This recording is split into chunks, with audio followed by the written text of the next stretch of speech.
Hello மக்களே வணக்கம்.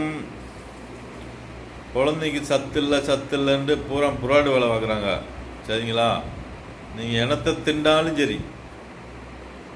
இப்போ பணக்காரங்க இருக்காங்க, தமிழ்நாட்டு முதலமைச்சரை வச்சுக்க, நம்மளுக்கு வேற ஆளுகளுக்கு வேணாம், தமிழ்நாட்டு முதலமைச்சரவே இழுப்போம். சரிங்களா? அவருக்கு என்ன குறை வந்துச்சு? நம்ம கலைஞர் முன்னாடி முதலமைச்சர் மகன் MK ஸ்டாலின், அவருக்கு என்ன குறை வந்துச்சு சொல்லுங்க பார்ப்போம். அவர் என்ன சாப்பிடல சொல்லுங்க மக்களே. அவருக்கு என்ன குறை? பண குறைவா? மருந்து மாத்திரை குறைவா? உணவு கஞ்சி இல்லாமல் கிடந்தாரா? தண்ணி இல்லாமல் கிடந்தாரா? ஏன் அவர் இப்படி இருக்காரு? ஒரு கார்லோடு ஏறி உட்கார முடியலையே. அப்புறம் இவ்வளவு சாப்பிட்ருக்காரு, அப்புறம் ஏன் அப்படி இருக்காரு? அவரை விட வயசானவங்க தாத்தாவில் நல்லா இருக்காங்களே.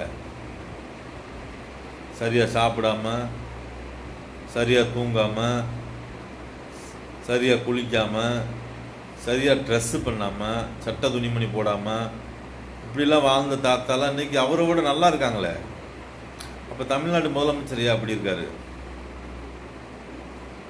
உணவில் தான் எல்லாம் இருக்கா? சாப்பாட்டில் தான் எல்லாம் இருக்கா? பணக்காரங்க விதவிதமாக சாப்பிட்றாங்களே, அப்போ அவங்களுக்கு நோய் இல்லையா? சொல்லுங்க மக்களே. தமிழ்நாட்டு முதலமைச்சர் ரேஷன் அரிசியில் சத்து போடு, பிள்ளைங்களுக்கு பழவை கொடு. தமிழ்நாட்டு முதல்வர், நீங்கள் எவ்வளோ சாப்பிட்டீங்க? உங்களுக்கு என்ன குறை வந்துச்சு? நீங்கள் எப்படி இருக்கீங்க? அதை பாருங்க. நாட்டில் தண்ணி இல்லை, ஆடு மாடு மேய்கிறதுக்கு பில்லு இல்லை.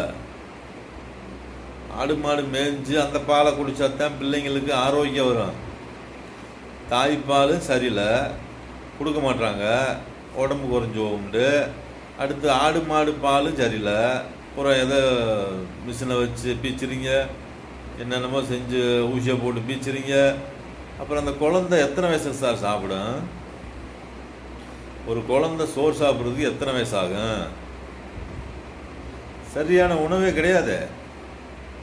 உணவு இருக்கு, நீங்கள் சாப்பிடலையே. சொல்லுங்க. எல்லாம் ஆடு மாடெல்லாம் காட்டில் மேய்ஞ்சு அந்த பில்லோட சத்து நம்ம உடம்புல ஏறணும்ல. ஆட்டுக்குட்டி கறி திங்கிறீங்க,